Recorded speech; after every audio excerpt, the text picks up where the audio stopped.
Hello student, this is class 9th science chapter 8 motion and part 9. In this video we will discuss equations of position time relation, I mean second equation of motion.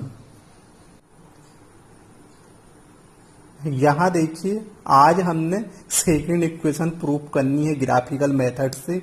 तो देखो second equation क्या थी, s is equal to U T plus half A T square, जो कि हमने कल भी देखी थी। s is equal to U T plus half A T square. और हमें ये भी मालूम है कि इस इक्वेशन को हम कहते हैं equation of position time relation. यह है सेकेंड इक्वेशन ऑफ मोशन। यहाँ पर हमको वही ग्राफ बनाना है जो हमने इक्वेशन फर्स्ट के लिए बनाया था, कोई भी नया वाला ग्राफ नहीं बनाना है। तो यहाँ पर सेम है ग्राफ, यहाँ पर ए बी स्लोप है और सेम हमने वही लाइनें खींची हैं और वही इसमें पॉइंट लिए हुए हैं, यानी कि वही वाला हमने फिर से खींच दिया है ग्राफ। अब देखो इसको हम फिर से एक ब्लैंक पेज में बना के देखेंगे और इसे स्टार्टिंग से पूरा का पूरा सॉल्व करके दिखाएंगे कि हमारी यहाँ पे इक्वेशन प्रूफ कैसे होगी। s is equal to U T plus half A T square वाली इक्वेशन यहाँ पर कैसे प्रूफ होगी वो हमें देखना है। अब जो है देखो यहाँ पर टॉपिक है equations of position time relation, यानी सेकेंड इक्वेशन ऑफ मोशन। देखो जो हमने जो फर्स्ट इक्वेशन के लिए जो ग्राफ बनाया था वो कुछ ऐसा था, उसके सारे हम पॉइंट भी वही लिखेंगे कि आपकी समझ में बहुत अच्छे से आ जाए और आपको बार बार को अलग अलग ग्राफ ना पढ़ना पड़े।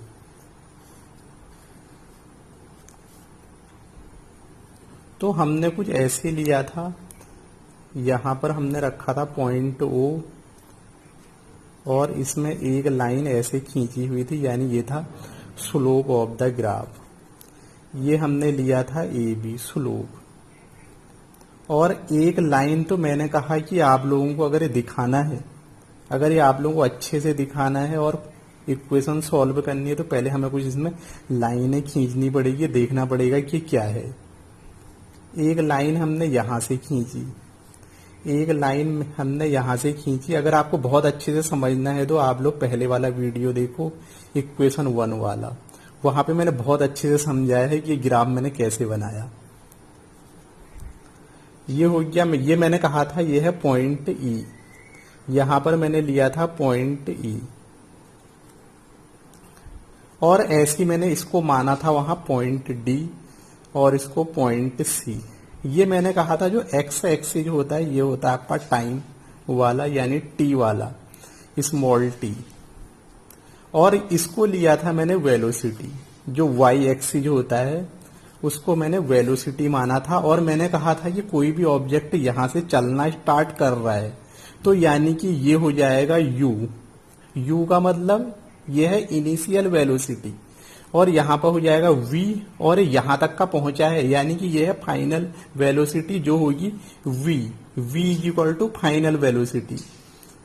तो अब देखो, अब सेम वही है ग्राफ, सब कुछ वही है। अब मैं आता हूं अपने असली पॉइंट पे।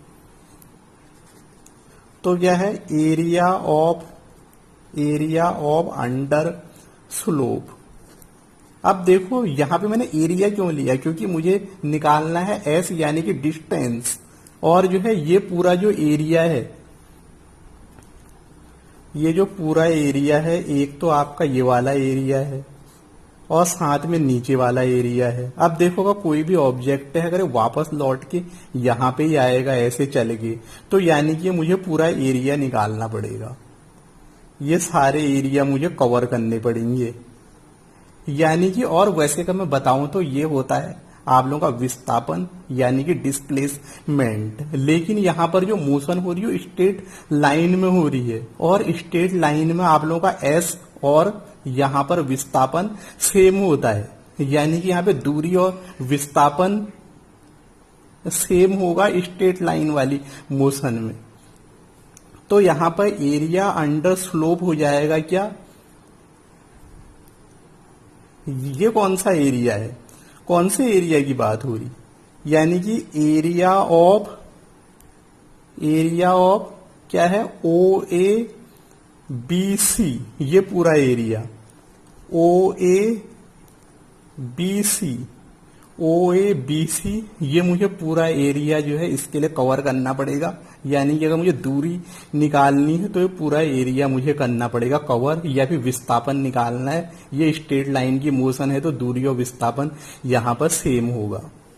तो area of O A B C यानी कि ओ ए बी सी ये पूरा एरिया, और यही है आप लोगों का यहां पर विस्थापन, इसके इज इक्वल टू में है आपका इसके, या हम इसको विस्थापन हिंदी में लिख सकते हैं या फिर इंग्लिश में डिस्प्लेसमेंट होगा या मैंने कहा है ये आपका इक्वल है डिस्टेंस की यानी कि दूरी की।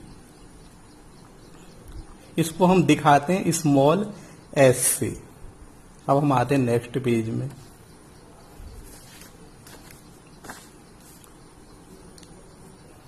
अब जो है देखो यहां तक का हो जाने के बाद यानी कि यहां पर क्या आया था, area of O A B C. अब देखो एरिया है कौन कौन सा, मतलब कि किस किस से मिलके बना हुआ है। अगर मैं अच्छे से अगर देखूं तो यहाँ पे दो भाग हैं, एक तो है हमारा रेक्टेंगल ये वाला भाग, और इस हाथ में यहां पर बना हुआ है ट्रायंगल। एक तो रेक्टेंगल बना हुआ है और एक बना हुआ है इसके ऊपर ट्रायंगल। यानी कि दोनों एरियाओं को अगर मैं जोड़ दूं तो मुझे पूरे का एरिया मिल जाएगा। यानी कि एक भाग तो ये बना हुआ है एरिया ऑफ रेक्टेंगल से मिलेगी, और साथ में और यहां पे रेक्टेंगल है क्या, रेक्टेंगल क्या है, ओ ए सी डी, ओ ए सी डी है रेक्टेंगल, यानी कि ओ ए सी डी। और यहां पे ऐड होगा आप लोगों का एरिया ऑफ जो यहां पर बनना होगा ट्रायंगल, यानी कि कौन सा यहां पर ट्रायंगल, ए डी बी है triangle, A D B, A D B. अब देखो इसका मतलब ये नहीं है कि मैंने ए डी बी लिखा तो आप लोग भी ऐसी वो रट्टा मान लो, आप लोग इसको ऐसे भी लिख सकते हो ए बी डी या फिर डी बी ए, मतलब बात एक ही हो, आप लोग पॉइंट आगे पीछे लिख सकते हो। यहां तक का हो जाने के बाद यानी कि दोनों एरियाओं को मुझे जोड़ना पड़ेगा, तो मुझे area of O A B C निकल जाएगा, यानी कि एस निकल जाएगा मेरा। तो मैंने अभी भी कहा area of O A B C है एस के इक्वल, स्मॉल एस के इक्वल। और अब देखो एरिया ऑफ रेक्टेंगल, रेक्टेंगल का हमने एरिया पढ़ा है मैथ्स में, क्या होता है एल मल्टीप्लाई बी, यानी लंबाई गुणा चौड़ाई, यानी लेंथ मल्टीप्लाई ब्रेथ। तो यहां पे लेंथ क्या है, लेंथ क्या है यहां पर, ओ सी है लेंथ, और यहां पर ये ब्रेथ क्या है, सी डी है, यानी कि इन दोनों को मल्टीप्लाई करना पड़ेगा। तो ओ सी मल्टीप्लाई ए डी हो जाएगा रेक्टेंगल का एरिया। और हमको पता है कि अगर मुझे इसका एरिया निकालना है ट्रायंगल का, तो उसका क्या होता है, half multiply base multiply height. अब देखो एक बात फिर से समझने वाली है, ये जो यहां पर जो हम जॉन से यहां पर जिसकी हम बात कर रहे हैं ट्रायंगल की, ये कौन सा राइट एंगल ट्रायंगल है, क्योंकि यहां पर एक है 90 डिग्री का एंगल। तो भी यहां पे फॉर्मूला वैसे एक ही रहेगा, तो ये हो जाएगा A D multiply B D, half multiply A D multiply B D. तो अब क्या हो जाएगा, half multiply A D multiply B D. अब ये सबकी वैल्यू रखो। अब जो है देखो पहले तो हमको बी डी की वैल्यू निकालनी पड़ेगी, ओ सी तो हमको मालूम है क्या है। अब देखो यहां पे ओ सी क्या है, ओ सी की वैल्यू है टी, और ए डी क्या है, अब देखो एडी और ओसी ये दो के दो पैरेलल हैं और इक्वल हैं किसके, टी के, तो इसकी भी वैल्यू टी है और एडी की वैल्यू भी टी है, और साथ में क्या है एडी, फिर से वही आ गया टी वाला ही। अब निकालनी बीडी की वैल्यू। शुरू में तो हमको देखना पड़ेगा बीडी है क्या। अब देखो पहली बात तो बीसी क्या है, जो हमने इक्वेशन 1 में किया था। बीसी ये एक लंबी लाइन है जो कि दो को मिला के बनी हुई है। एक तो ये बनी हुई है यहां पर बीडी और सीडी को मिला के बनी हुई है, तो यहां पर क्या है BC is equal to BD plus CD, यानी कि इससे मुझे मिल जाएगी बीडी की value. BD is equal to आ जाएगा बीसी माइनस सीडी। तो अब जो वैल्यू आई है ये मुझे रखनी है इक्वेशन 1 में। मैंने इक्वेशन 1 मान ली। पुट दिस वैल्यू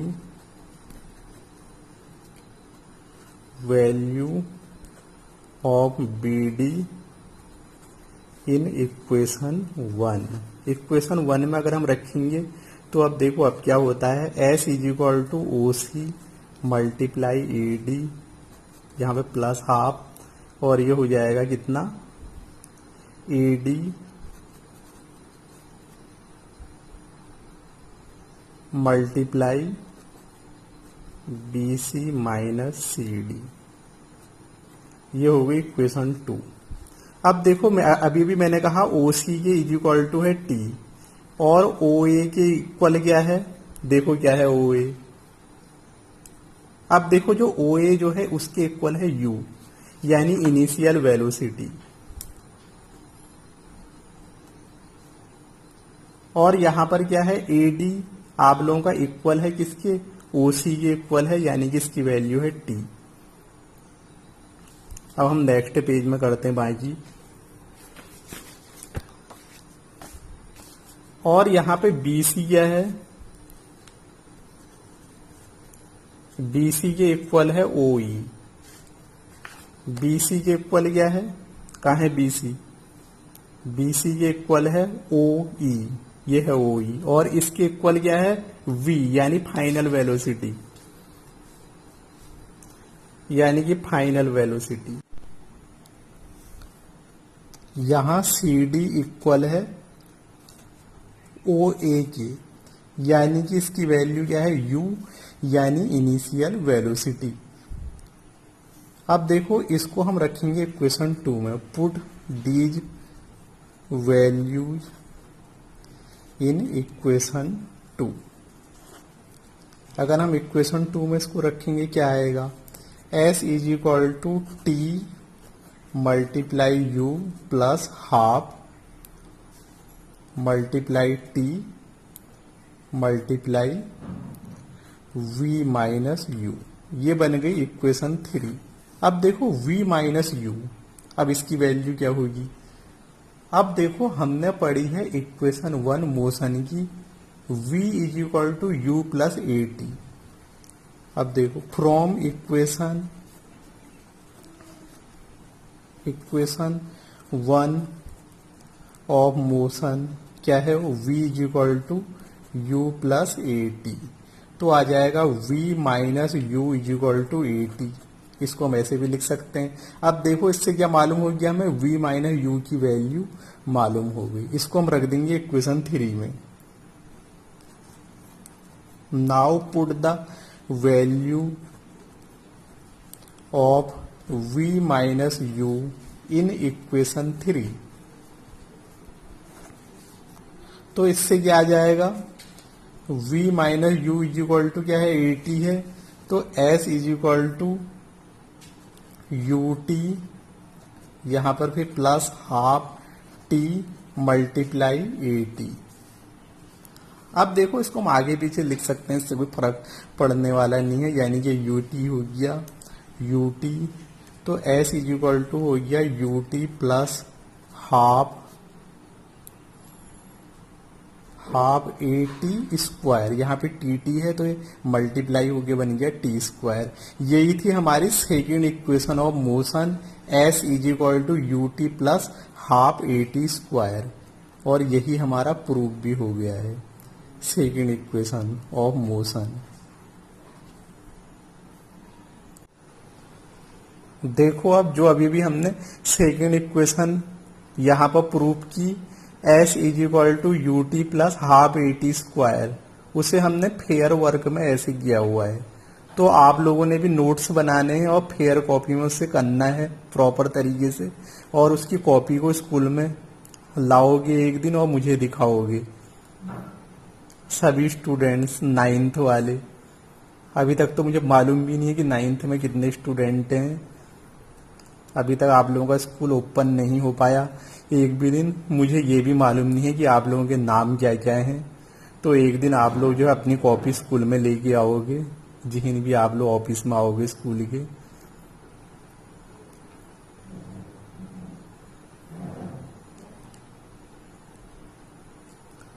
सब कुछ यहाँ पर वही है, सेम वही ग्राफ हमने बनाया है जो हमने इक्वेशन 1 में बनाया हुआ था।